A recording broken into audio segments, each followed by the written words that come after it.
Hello students. तो आज हम हमारा नया लेक्चर चालू कर रहे हैं, नया टॉपिक चालू कर रहे हैं, दैट इज केमिकल इक्विलिब्रियम।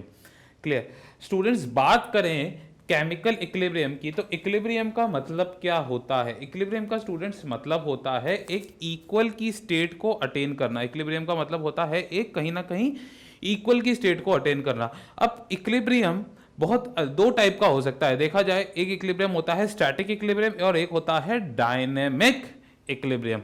अब देखो, स्टैटिक इक्विलिब्रियम क्या होता है? जो इक्विलिब्रियम रुक चुका है, बिल्कुल स्टे की पोजीशन में बिल्कुल रुका हुआ है, तो ऐसे टाइप के इक्विलिब्रियम को हम बोलते हैं that is static equilibrium. Static equilibrium का एक एग्जांपल समझो। जैसे मेरे मानो आपके पास एक ब्लॉक है, आपके पास आपने फिजिक्स में पढ़ा होगा, एक आपके पास ब्लॉक है,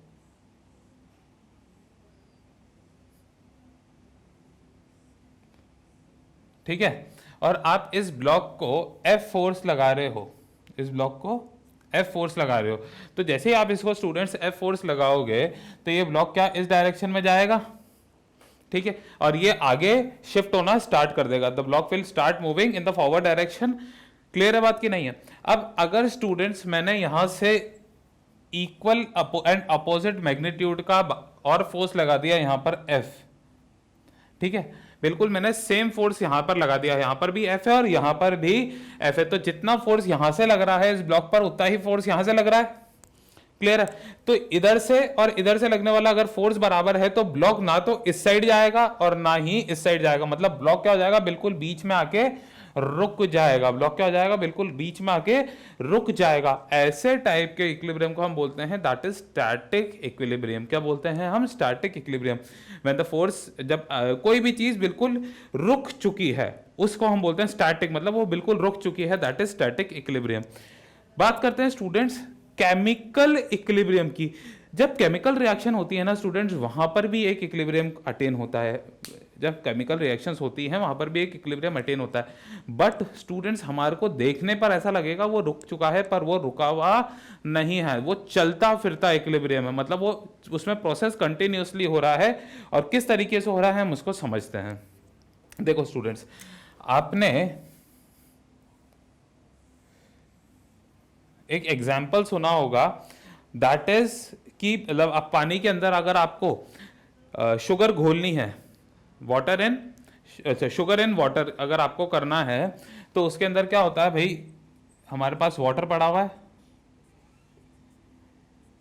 आपने इसके अंदर क्या डाला, शुगर डाल दिया। क्या डाला? शुगर डाल दी। क्लियर है बात की नहीं है? आपने इसके अंदर शुगर डाल दी। अब क्या होगा students, the sugar will start dissolving in the water, मतलब वो क्या होते जाएगी, इसके अंदर पानी के अंदर घुलती चली जाएगी। क्लियर है बात की नहीं है? पर क्या मैं शुगर डालते जाऊं, क्या वो घुलती जाएगी? क्या एक समय तो ऐसा आएगा जब उसका डिजोल्यूशन बिल्कुल जीरो हो जाएगा और फर्दर शुगर डिजोल्व नहीं हो रही है। इसका ये मतलब थोड़ी आप एक गिलास पानी लो, उसके अंदर 1 किलो चीनी खाली कर दो, तो वो क्या घुलती चली जाएगी? ऐसा नहीं होगा। और टाइम विल कम जहां जिसके बाद शुगर का आगे डिसॉल्व होना at that particular temperature will not happen. अगर आपको और डिसॉल्व करनी है तो फिर आप कुछ एक्स्ट्रा करो, बाहर से लाके टेम्परेचर बढ़ाओ, उसको गर्म करो ताकि चीजें घुल जाए, तो वो करो, ठीक है। पर अगर आपने ऐसा नहीं कर रहा, अगर आप उसी पर्टिकुलर टेम्परेचर पर हो, तो एक समय एक ऐसा आएगा कि जब शुगर घुलनी बंद हो जाएगी, उस समय स्टूडेंट्स हम बोलते हैं कि वहां पर इक्विलिब्रियम आ चुका है। अब बात आती है कि ये डायनेमिक कैसे हुआ? इक्विलिब्रियम आ चुका मतलब शुगर तो नहीं घुल रही, मतलब रुक चुकी है, तो ये डायनेमिक कैसे हुआ? तो स्टूडेंट समझना, यहां पर the process of dissolution and the process of crystallization occur simultaneously. Process of dissolution मतलब डिसॉल्व होने वाला और क्रिस्टलाइज होने वाला प्रोसेस एक साथ होता है, और दोनों की स्पीड भी एक ही होती है, ठीक है। दोनों की speed of dissolution and speed of crystallization are equal. समझना, यहां पर अगर एक समय आया जब शुगर ने फर्दर कोई डिसॉल्व करना बंद कर दिया, उसके बाद क्या होता है स्टूडेंट्स, स्पीड ऑफ डिसोल्यूशन मतलब जिस स्पीड से शुगर डिसॉल्व कर रही है, तो अगर मानो यहां से शुगर डिसॉल्व करी तो उसी स्पीड से यहां पर शुगर क्या हो जाएगी, क्रिस्टलाइज भी कर जाएगी। क्लियर है? इसका क्या मतलब हो गया कि मानो 1 लीटर पानी के अंदर 10 ग्राम शुगर डिजोल्व हो सकी। कितने ग्राम? 10 ग्राम फॉर एन एग्जाम्पल। अब उसके बाद शुगर और डिजोल्व नहीं हो रही, तो उस समय जो प्रोसेस चल रहा है ना, वो प्रोसेस कैसा चल रहा है कि डिजोल्व हो तो रही है, साथ ही साथ डिजोल्व हुई हुई शुगर भी क्रिस्टलाइज हो रही है। मतलब जो पहले से डिजोल्व है ना, वो भी क्रिस्टलाइज हो रही है। क्लियर है बात की नहीं है? इसको ऐसे भी समझ सकते हैं एक और एग्जांपल से कि एक क्लास के अंदर, मानो एक क्लास के अंदर क्या है, एक स्ट्रेंथ है 20 बच्चे के बैठने की। कितनी? 20 बच्चों के बैठने की। अब उस क्लास के अंदर अगर वो पूरी क्लास भरी हुई है, दैट इज 20 बैठ सकते थे और 20 ही बैठे हुए हैं, तो क्या हो जाएगा, वो फुल स्ट्रेंथ पर आ चुकी है। अब एक बच्चा बाहर से आया क्लास के अंदर और उसने बोला कि मुझे क्लास के अंदर बैठना है। अब उसको स्टूडेंट्स क्लास में बिठाया नहीं जा सकता, बिकॉज क्लास पूरी भरी हुई है, that is from 20 students, 20 students से क्लास पूरी भर रखी है। पर उसने बोला नहीं, मैंने तो परमिशन ले रखी है, मेरे को तो बैठना ही है।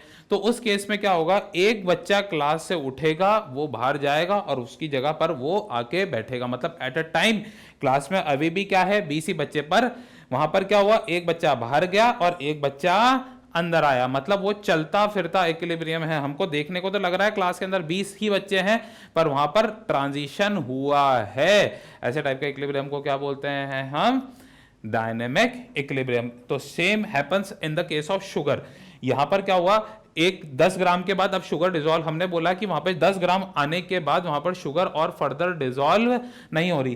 तो उसके बाद क्या होता है स्टूडेंट्स, जिस स्पीड से शुगर डिजोल्व हो रही होती है, उसके बाद उसी स्पीड से क्रिस्टलाइज भी हो रही होती है। तो हमारे को देखने को तो ऐसे ही लगता है कि ये 10 ग्राम ही डिजोल्व है, पर वो अभी भी हो रही है और हुई हुई शुगर वापस से क्रिस्टलाइज हो रही है। तो ये प्रोसेस कंटिन्यूअसली चलता है। तो at equilibrium the speed of dissolution becomes equal to the speed of crystallization. मतलब वापस से डिसॉल्व हुई भी क्रिस्टल बन रही है। तो वो टाइप के इक्विलिब्रियम को हम बोलते हैं डायनेमिक इक्विलिब्रियम। तो this is the starting the basic concept of chemical equilibrium. तो हम स्टार्ट करते हैं स्टूडेंट्स, सबसे पहले हमारा स्टार्ट करते हैं what is a chemical reaction. What is a chemical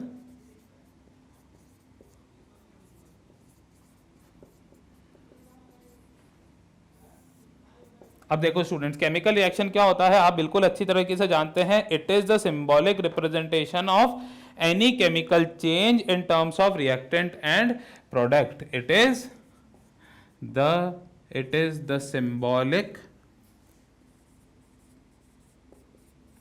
symbolic representation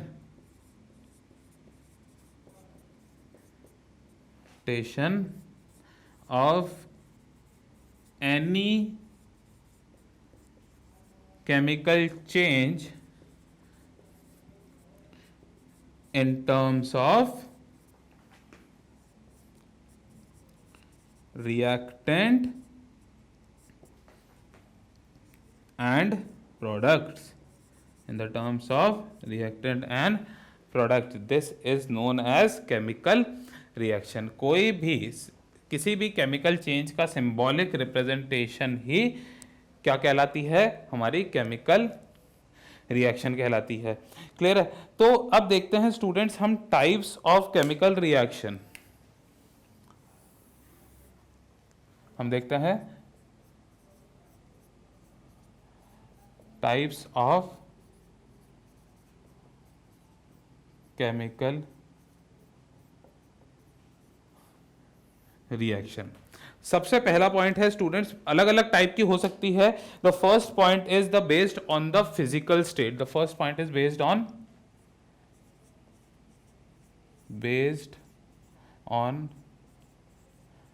physical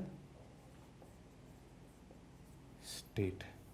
The first type of reaction is based on the physical state of reactant and product. तो इसके लिए student it can be classified under two categories, that is homogeneous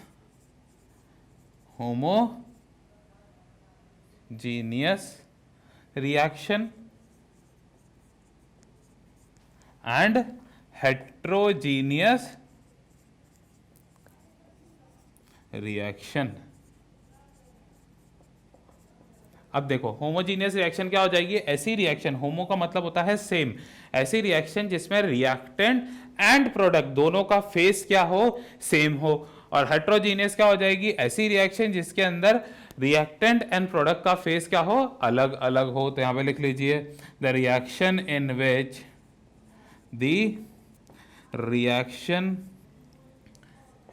which the face of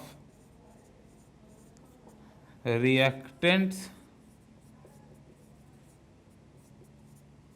and products are same। वो reaction जिसके अंदर reactants और product का क्या हो, सेम फेस हो। और इसके अंदर क्या हो जाएगा, the reaction in which the face of reactant and product are different। अब हम देखते हैं स्टूडेंट इनके कुछ एग्जाम्पल की, भाई होमोजीनियस रिएक्शन के कैसे टाइप के एग्जाम्पल हैं और हेट्रोजीनियस रिएक्शन के क्या एग्जाम्पल हैं। Are examples for the homogeneous reaction is N2 plus 3H2 gives 2NH3। N2 plus 3H2 gives 2NH3। Clear बात की नहीं है। और the example for heterogeneous reaction is जैसे CaCO3 gives CaO plus CO2।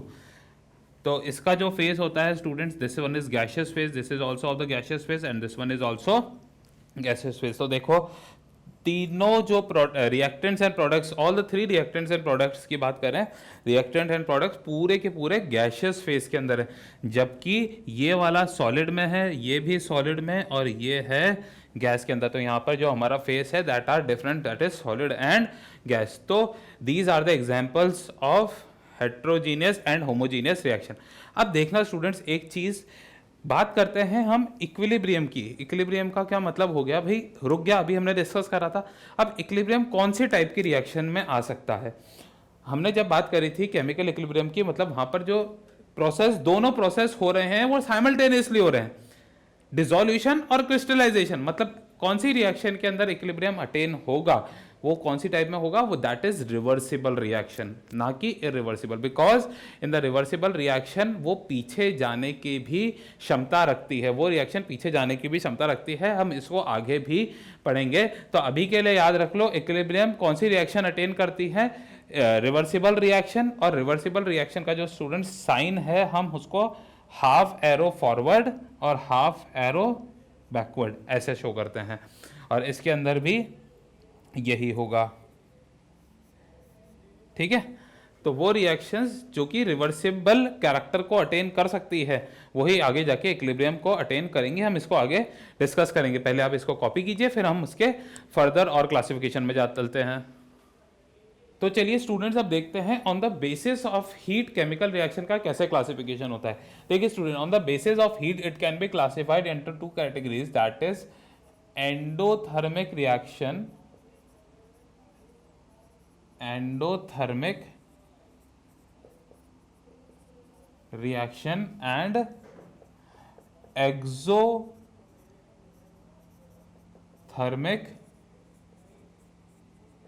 Reaction. क्या, endothermic and exothermic. देखिए आप जानते हैं इनको बहुत अच्छी तरीके से कि भाई एंडोथर्मिक कौन होती है एंड एक्सोथर्मिक कौन होती है। Endothermic reaction are those reaction in which the net energy is absorbed, और जबकि एक्सोथर्मिक के अंदर वो रिएक्शंस होती हैं in which the net energy is release. तो डेफिनेशन इसकी लिख लीजिएगा, in endothermic reaction, in endothermic reaction the net energy is absorbed, net energy is absorbed, whereas in exothermic reaction, in this reaction the net energy is energy is released. Endothermic reaction क्या सी होती है? वो reactions जिसके अंदर net overall energy क्या होती है? Absorb होती है। और एक्सोथर्मिक रिएक्शन वो रिएक्शन होती है जिसमें ओवरऑल एनर्जी क्या होती है? रिलीज होती है। क्लियर है बात की नहीं? इसको अगर ग्राफिकली समझें तो बेटा समझना, इसका जो मैं यहाँ पे लिख देता हूँ इसका ग्राफ। देखो स्टूडेंट, इसका ग्राफिकली इसको ऐसे समझा जा सकता है, हमारे पास ये क्या है, यहाँ पर है हमारे पास energy, and in this direction it is the progress of reaction, progress of reaction. Same here, it denotes, the y-axis denotes energy and it denotes progress of reaction. तो ये यहाँ पर और यहाँ पर एनर्जी इधर, ठीक है। सेम इसके लिए और इसके लिए। देखो स्टूडेंट्स, एंडोथर्मिक इसका क्या मतलब हो गया कि जो नेट एनर्जी होगी वो क्या होगी? एब्जॉर्ब होगी। इसका मतलब क्या हो गया?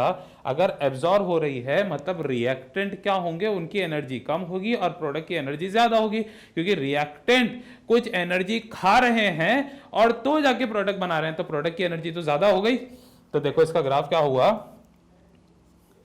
यहां पर मैंने बोला भाई ये हीट ऑफ रिएक्टेंट है, इसको हमने रिप्रेजेंट कर दिया HR से। किससे करा? यहां पर हीट ऑफ रिएक्टेंट, ठीक है। और यहां पर मैंने बोल दिया ये हो गया हमारे पास हीट ऑफ प्रोडक्ट HP, ठीक है। तो जो एंडोथर्मिक रिएक्शन है उसका कुछ कर्व ऐसा बनता है, मतलब हीट ऑफ रिएक्टेंट, रिएक्टेंट को कुछ एनर्जी दो तो जाके, मतलब एब्जॉर्ब कर रहे हैं तो जाके प्रोडक्ट बन रहे हैं। क्लियर है बात की नहीं है? जबकि स्टूडेंट्स देखो एक्सोथर्मिक क्या है? रिएक्टेंट अपनी एनर्जी रिलीज करेंगे तो जाके प्रोडक्ट बनेंगे, मतलब रिएक्टेंट में से वो एनर्जी का क्या हो जाएगा यहां पर? रिलीज होके प्रोडक्ट बनेंगे। तो ये हो गया हमारे पास हीट ऑफ रिएक्टेंट, HR बोल दिया, और ये मैंने बोल दिया HP। तो इसका कुछ कर्व ऐसा बनता है। क्लियर है बात की नहीं है? तो यहां पर HR, ये HP। अब खुद देखिए स्टूडेंट्स, अगर मैं देखूं यहां पर हीट ऑफ प्रोडक्ट कितना है? इतना। भाई हीट ऑफ प्रोडक्ट है इतना और हीट ऑफ रिएक्टेंट है इतना। तो अगर रिएक्शन की हम बात करें यहां पर, तो एक्सोथर्मिक रिएक्शन के केस में भाई HP माइनस HR करोगे तो इसकी जो वैल्यू आएगी, भाई लेस में से मोर अमाउंट हम डिडक्ट कर रहे हैं, तो जो वैल्यू आएगी students, that value will be negative. इसका क्या मतलब होता है? एक्सोथर्मिक रिएक्शन का जो डेल्टा H है, चेंज, इसको बोलते हैं हम चेंज इन एंथैल्पी। क्या बोलते हैं? Change in enthalpy, that comes out to be negative for exothermic reaction. जबकि यहां पर देखो स्टूडेंट, ये हीट ऑफ प्रोडक्ट है और ये हीट ऑफ रिएक्टेंट, मतलब heat of product minus heat of reactant करूंगा तो यहां पर जो एनर्जी आती है that is positive, that is positive. इसका क्या मतलब होगा? यहां पर change in enthalpy delta H क्या हो जाएगा? Positive. Change in enthalpy is positive, change in enthalpy is negative in exothermic reaction and positive in endothermic reaction. देखो स्टूडेंट्स, बात ये आती है कि अब कुछ बच्चे पूछ सकते हैं, उनके दिमाग में डाउट आ सकता है कि भाई यहां पर तो समझ आ रहा है एनर्जी गेन हो रही है तो ग्राफ ऊपर जा रहा है, पर यहां पर तो एनर्जी रिलीज हो रही है तो ये ग्राफ ऊपर क्यों जा रहा है? और बिल्कुल वाजिब डाउट आता है ये चीज का। तो समझो इस चीज को बेटा, कोई भी रिएक्शन को होने के लिए इनिशियल, भले से एक्सोथर्मिक हो भले से एंडोथर्मिक हो, इनिशियली आपको कुछ ना कुछ अमाउंट ऑफ एनर्जी तो देनी पड़ेगी, और उस एनर्जी को हम बोलते हैं एक्टिवेशन एनर्जी, जो आप अगली क्लास में पढ़ोगे, that is in 12th class in the chemical kinetics chapter.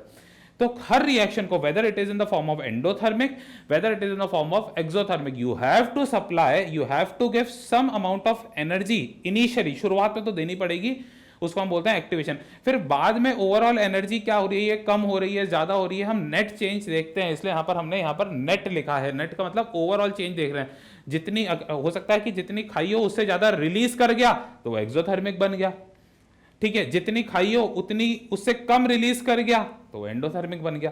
Clear है? देखो यहां पर देखो रिएक्टेंट ने इतनी तो एनर्जी खाई, इससे ज़्यादा तो रिलीज कर दी, इतनी रिलीज कर दी, इतनी रिलीज करी है और सिर्फ इतनी खाई है, तो ओवरऑल रिएक्शन कैसी हो गई? एक्सोथर्मिक।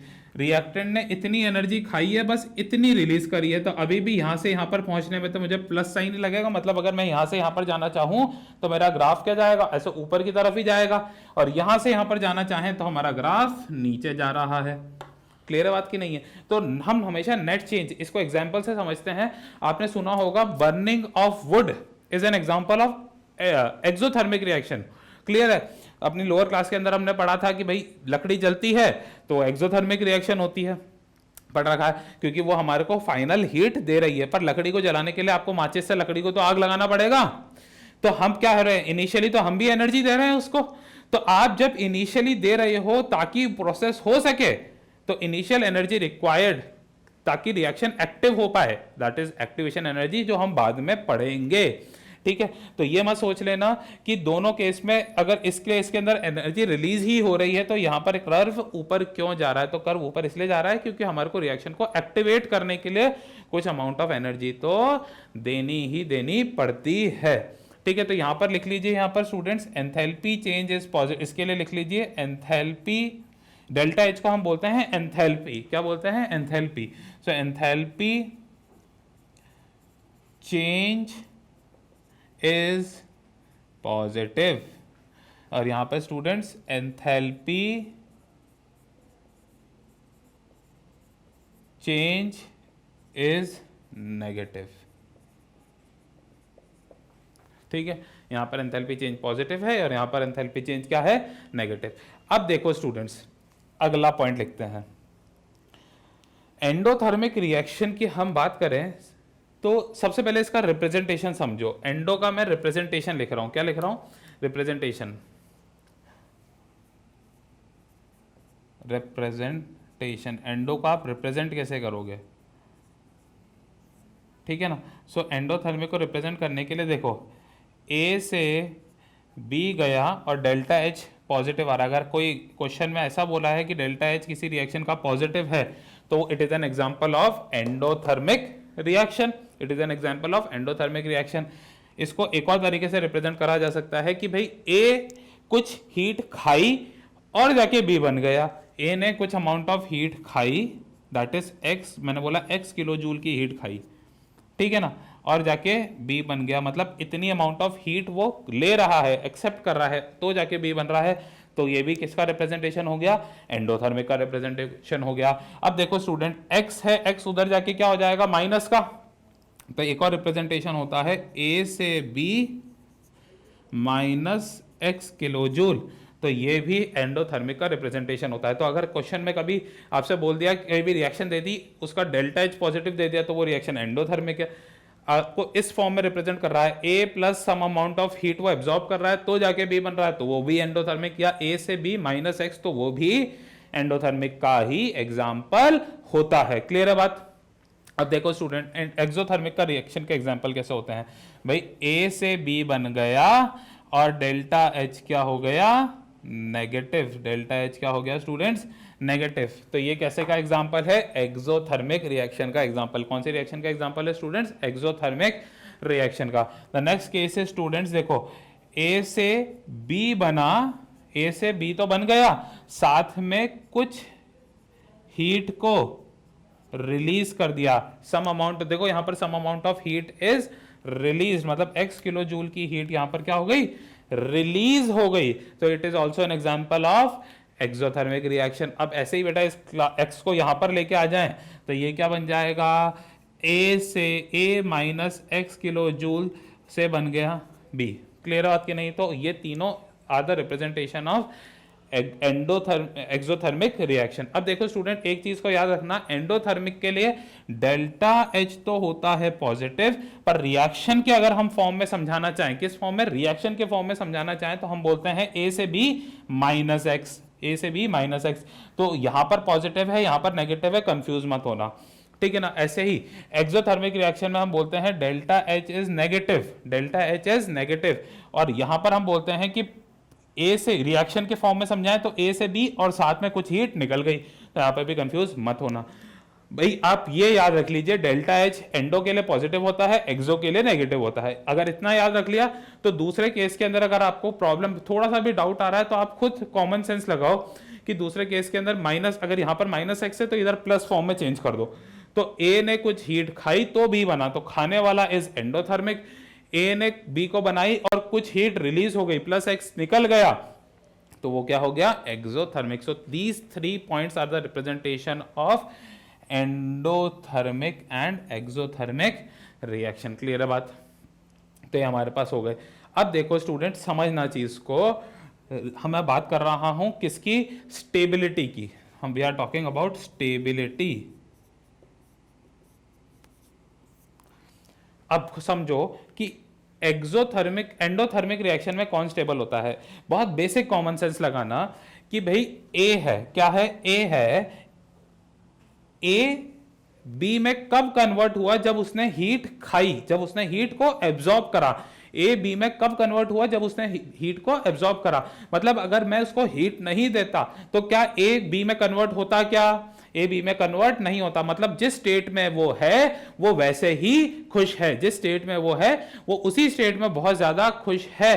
तो ऐसे टाइप की रिएक्शन में कौन स्टेबल हुआ, रिएक्टेंट। जो जिस स्टेट में था वो उस स्टेट में खुश था, वो स्टेबल था। जब हमने उसके अंदर जाके कुछ पंगा करा, कुछ उसको हीट खिलाई, तो जाके वो प्रोडक्ट बन रहा है। जब तक हमने उसको कुछ ही नहीं करा तो वो प्रोडक्ट में चेंज नहीं हुआ। तो मतलब स्टेबल कौन है, रिएक्टेंट स्टेबल है।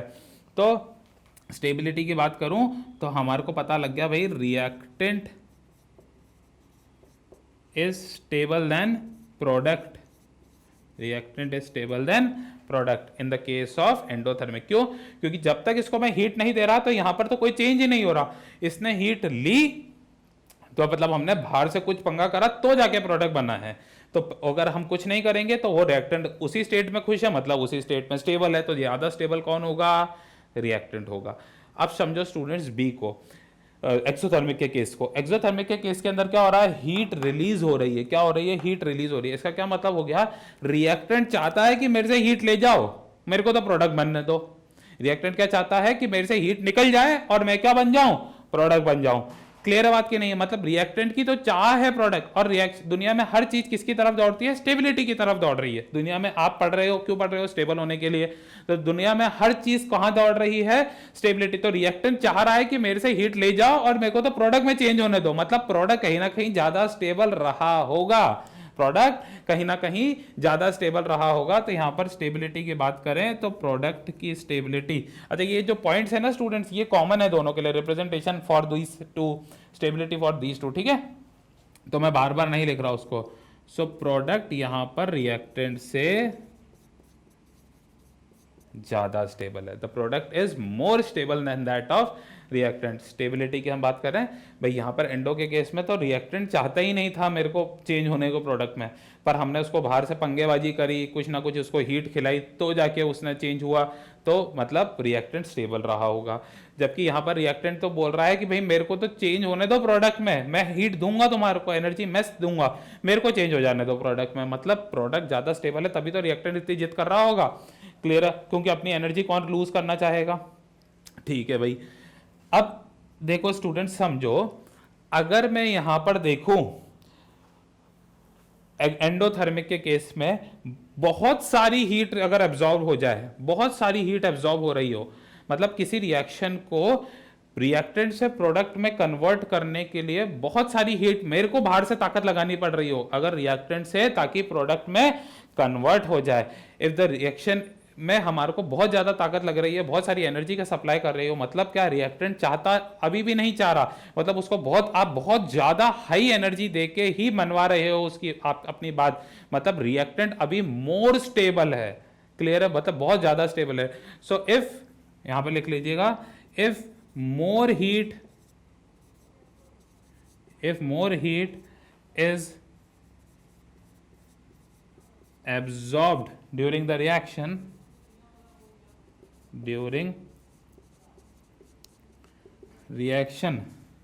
then the stability, then the reactant is more stable and product is less stable, and the product is less stable.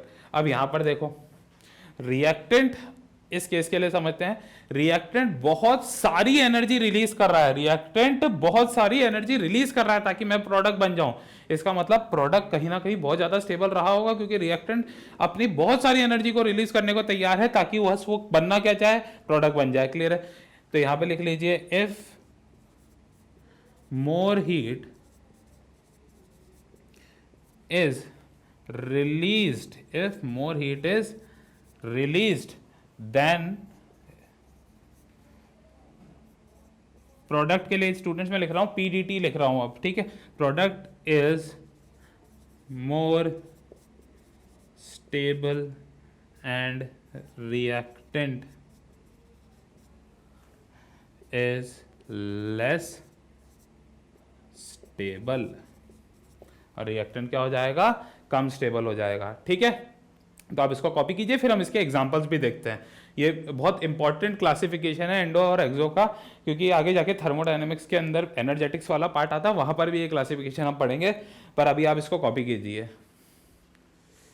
Students एक बार इस लाइन को लास्ट में जो अगर कट रही है आपके बोर्ड पे से, तो आप इसको वापस एक बार ढंग से इसको लिख लीजिए। सो स्टूडेंट्स अब हम देखते हैं हमारे कुछ एग्जाम्पल्स के बारे में एंडो एंड एक्सो के। देखिए स्टूडेंट्स, एंडोथर्मिक के एग्जांपल्स क्या है कि भाई जनरली कौन कौन सी रिएक्शन होती है, डिसोसिएशन रिएक्शन। डिसोसिएशन का मतलब आपको कोई भी कंपाउंड को डिसोसिएट करना, मतलब तोड़ना उसको। तो डिसोसिएशन रिएक्शन कैसी होती है, जनरली हमारे पास एंडोथर्मिक इन नेचर की होती है। ऐसे ही वेपराइजेशन रिएक्शन, वेपर्स में मतलब किसी भी फेज से, लिक्विड फेज से आपको वेपर फेज के अंदर कन्वर्ट करना, तो उसके लिए आपको एनर्जी देनी पड़ेगी, तो वो रिएक्शन अपने आप कौन सी बन जाती है, एंडोथर्मिक रिएक्शन बन जाएगी। क्लियर है?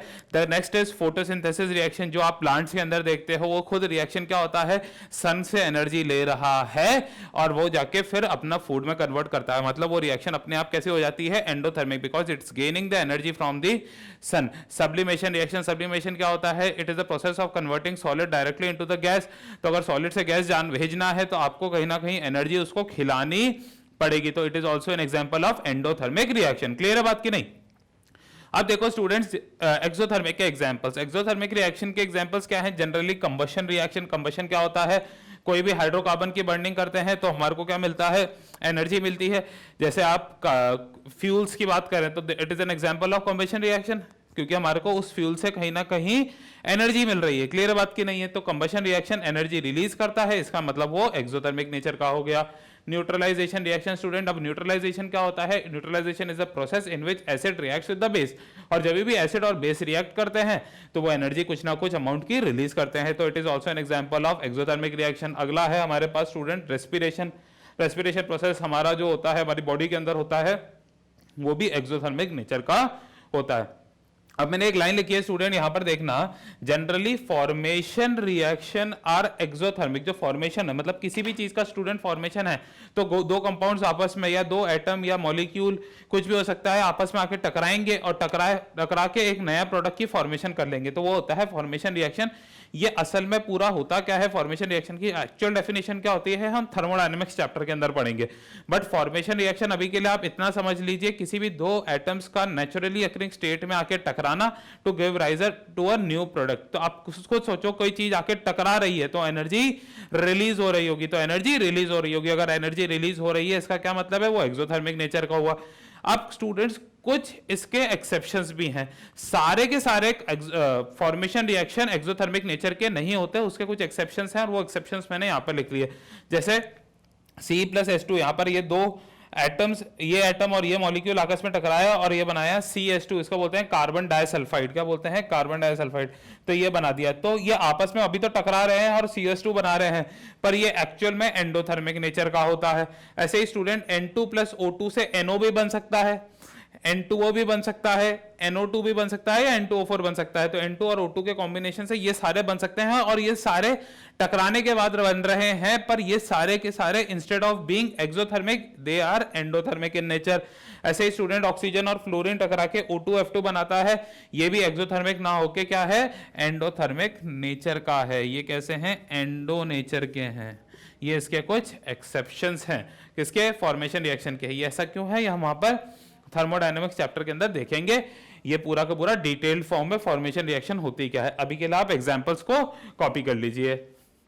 तो चलिए स्टूडेंट्स, अब हम देखते हैं बेस्ड ऑन द डायरेक्शन हम केमिकल रिएक्शन को कैसे क्लासिफाई करते हैं। तो chemical reaction based on the direction is classified under two categories, that is irreversible reaction and one is reversible reaction. आप जानते हैं बिल्कुल अच्छी तरीके से स्टूडेंट्स, इरिवर्सिबल रिएक्शन कौन सी होती है, वो रिएक्शंस जो कि सिर्फ और सिर्फ फॉरवर्ड डायरेक्शन में जाती है, जो सिर्फ प्रोडक्ट को ही फेवर करे।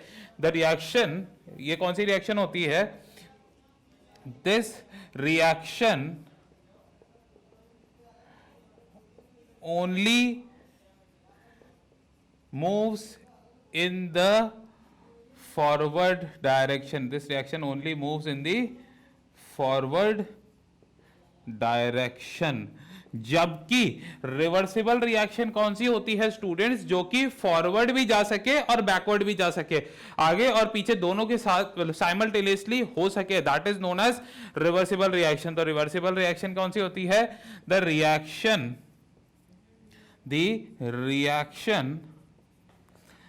विच can go in forward as well as backward direction, forward भी जा सके और बैकवर्ड भी जा सके। तो वो रिएक्शन क्या कहलाती है हमारे पास, reversible reaction. The reaction which can go in the forward as well as backward reaction. अब देखो स्टूडेंट्स, इरिवर्सिबल रिएक्शन की बात करें तो इसका रिप्रेजेंटेशन कैसा होता है, जैसे ए से क्या बना, बी बन गया, ए से क्या बन गया, बी बन गया, और हम कंप्लीट एरो बताते हैं कि बी का पूरा प्रोडक्ट का फॉर्मेशन हो चुका है। तो जब भी हम इरिवर्सिबल रिएक्शन की बात करेंगे स्टूडेंट्स, तो हम फुल एरो के रिस्पेक्ट में ही बताते हैं उसको।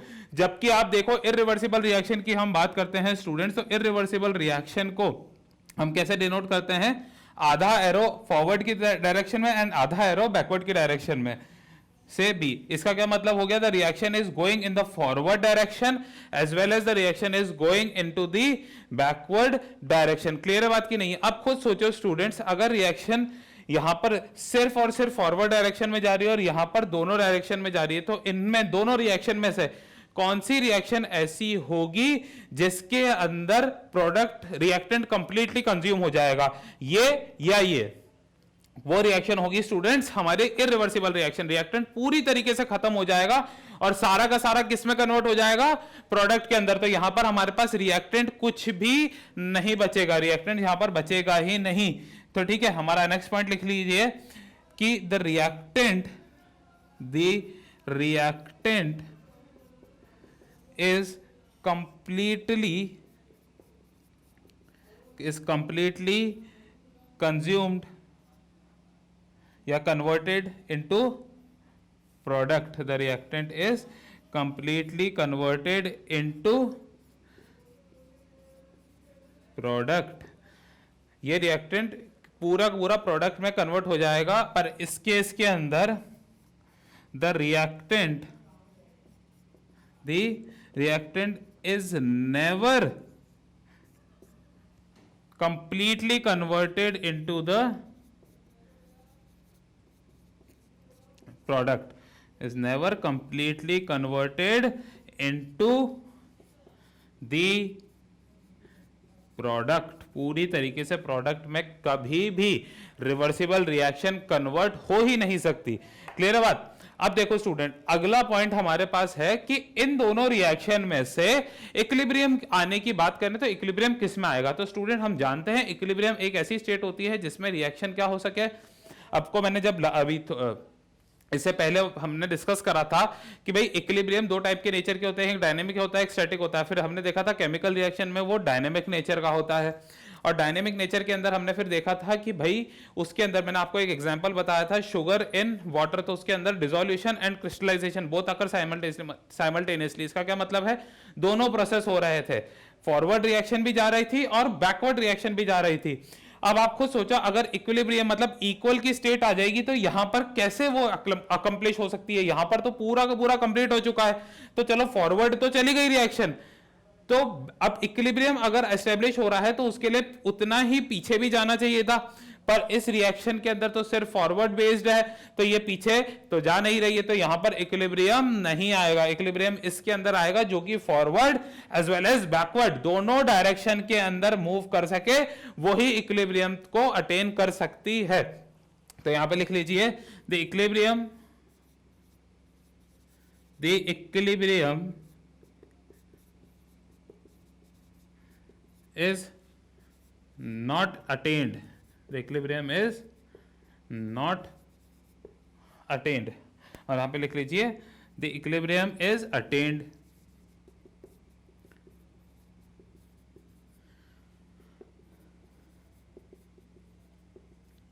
तो हमारे को पता लग गया भाई कौन सी रिवर्सिबल रिएक्शन के अंदर जो भी इक्विलिब्रियम है वो आएगा, जबकि इरिवर्सिबल रिएक्शन के अंदर इक्विलिब्रियम हमारे पास नहीं आता है, इरिवर्सिबल रिएक्शन के अंदर इक्विलिब्रियम हमारे पास नहीं आता। अब अगला पॉइंट देखिए स्टूडेंट्स, क्या आप इस रिएक्शन के अंदर, इरिवर्सिबल का केस के अंदर मैं बता रहा हूं, क्या आप इस रिएक्शन के अंदर बोल सकते हैं क्या कि प्रोडक्ट वापस से रिएक्टेंट के अंदर जाएगा कि नहीं? यहां पर प्रोडक्ट वापस से रिएक्टेंट की तरफ नहीं जाएगा, तो इसमें हम लिखेंगे कि product can not be converted into the reactants, product can not be converted into reactant. अगला पॉइंट है हमारे पास product can not be converted into the reactant, product वापस से रिएक्टेंट में कन्वर्ट नहीं हो सकता, जबकि यहां पर प्रोडक्ट जो है वो वापस से रिएक्टेंट बनाने की ताकत रखता है, तो इस केस के अंदर product can be converted into the reactant. Product can be converted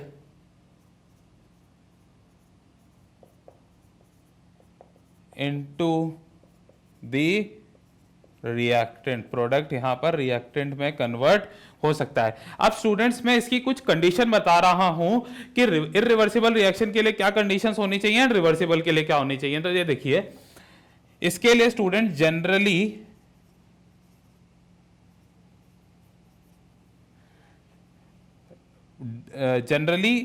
open vessel is required, open vessel is required, जबकि इसके लिए generally it proceeds in closed vessel, it proceeds in closed vessel. अब समझो students, अगर मेरे पास reversible reaction है, कोई मानो रिवर्सिबल रिएक्शन हो रही है, वहां पर गैस प्रोड्यूस हो रही हो, रिवर्सिबल रिएक्शन में कोई गैस, मानो कार्बन डाइऑक्साइड प्रोड्यूस हो रही है, तो मैं यहां पर रिएक्शन एग्जांपल लिखता हूं एक, जैसे कैल्शियम कार्बोनेट है CaCO3, इसको हीट करेंगे तो ये बनेगा स्टूडेंट CaO प्लस CO2, ये होता है गैस, CO2 इज गैस, ये होता है हमारे पास स्टूडेंट सॉलिड, और ये भी होता है सॉलिड। मानो ये रिएक्शन हो रही है and this reaction is of reversible nature, कैसा नेचर की है? Reversible nature. तो असल में होता भी यही है student, calcium carbonate calcium oxide और कार्बन डाइऑक्साइड यहां पर बना देता है। अब देखो स्टूडेंट, जब कैल्शियम ऑक्साइड और कार्बन डाइऑक्साइड ये वापस से रिएक्शन बना करके ये क्या कोशिश करते हैं, हम कैल्शियम कार्बोनेट बना दे, CaCO3 वापस से बना दे। अगर स्टूडेंट ये रिएक्शन, इस रिएक्शन को मैं ओपन कंटेनर में कराता, कैसे ओपन वेसल या ओपन कंटेनर में कराता, तो ये जो कार्बन डाइऑक्साइड थी ये तो एस्केप कर जाती, कार्बन डाइऑक्साइड क्या हो जाती, एस्केप आउट कर जाती। तो अगर वो कार्बन डाइऑक्साइड जो प्रोड्यूस हो रही थी वो चली गई, तो क्या वो कौन सी गैस वहां पे कैल्शियम ऑक्साइड के साथ रिएक्शन दिखाएगी, कोई गैस वहां पर बची नहीं। तो यहां पर हमारे को एसेंशियल नीड किस चीज की है, क्लोज्ड वेसल की, ताकि कोई गैस अगर बन रही है तो कम से कम उस कंटेनर में रह के वापस से रिएक्शन को बैकवर्ड डायरेक्शन के अंदर तो भेज पाए।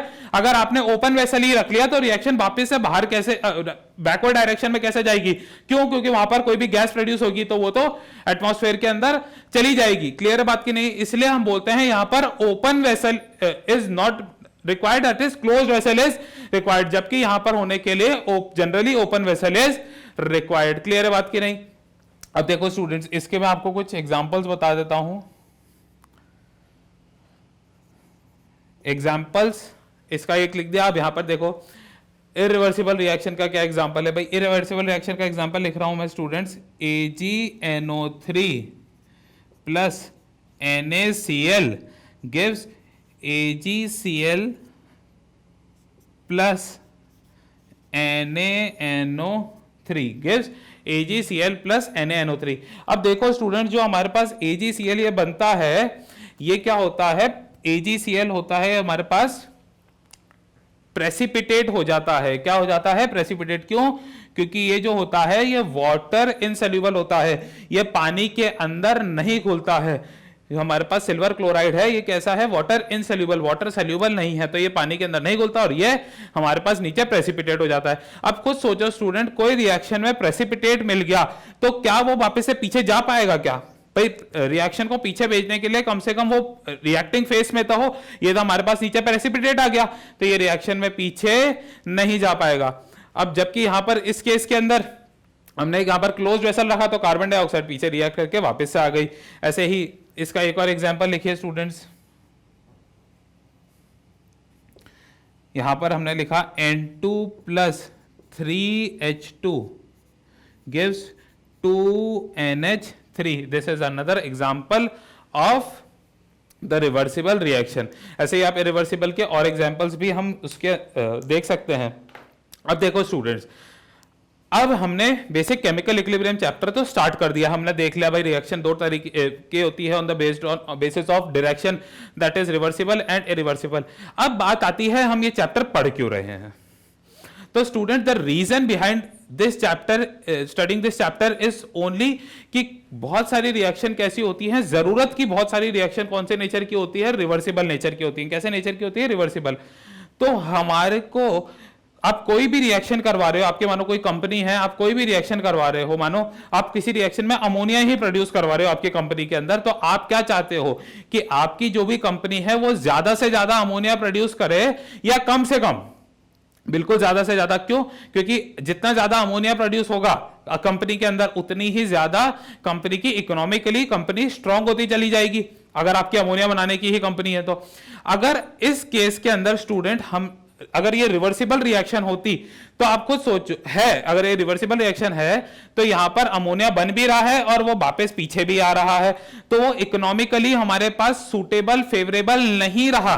क्यों, क्योंकि हमने अमोनिया बनाया तो सही पर वो वापस से बैकवर्ड डायरेक्शन में आ रहा है। तो हमने सोचा था कि इतना प्रोड्यूस हो जाएगा पर वो उतना प्रोड्यूस नहीं हो रहा क्योंकि वो पीछे भी चले जा रहा है। तो आगे इसी चैप्टर में आगे हम कुछ ऐसी कंडीशंस भी पढ़ेंगे जिससे हमारे को ये पता लग जाए कि कोई भी रिवर्सिबल रिएक्शन को फॉरवर्ड डायरेक्शन में भेजा कैसे जा सके। क्योंकि कोई भी रिवर्सिबल रिएक्शन अगर आपने ये सीख लिया कि उसको फॉरवर्ड डायरेक्शन में कैसे भेजा है, तो आप कोई भी कंपनी की हम इकोनॉमिकली उसको स्ट्रांग कर सकते हैं। क्योंकि आप जो चाह रहे हो जिस प्रोडक्ट को बनाना, वो प्रोडक्ट आपको कंडीशंस पता लग चुकी हैं कि क्या कंडीशन से हम इसको प्रोडक्ट फॉर्मेशन फेवर कर सकें इसकी, तो हम उसको पढ़ेंगे इन द ले चैटेलियर्स प्रिंसिपल। पहले हम पूरा, ये बिल्कुल लास्ट का टॉपिक है हमारा, क्लियर है। और इस चैप्टर में हम एक और चीज के बारे में स्टूडेंट्स पढ़ेंगे, that is extent of reaction के बारे में, कि रिएक्शन किस हद तक हो रही है, क्या परसेंटेज चेंज आ रहा है रिएक्शन में, कितनी परसेंट रिएक्टेंट कन्वर्ट हो रहा है प्रोडक्ट के अंदर, कुछ हो सकता है बच रहा हो, तो उसके बारे में भी स्टडी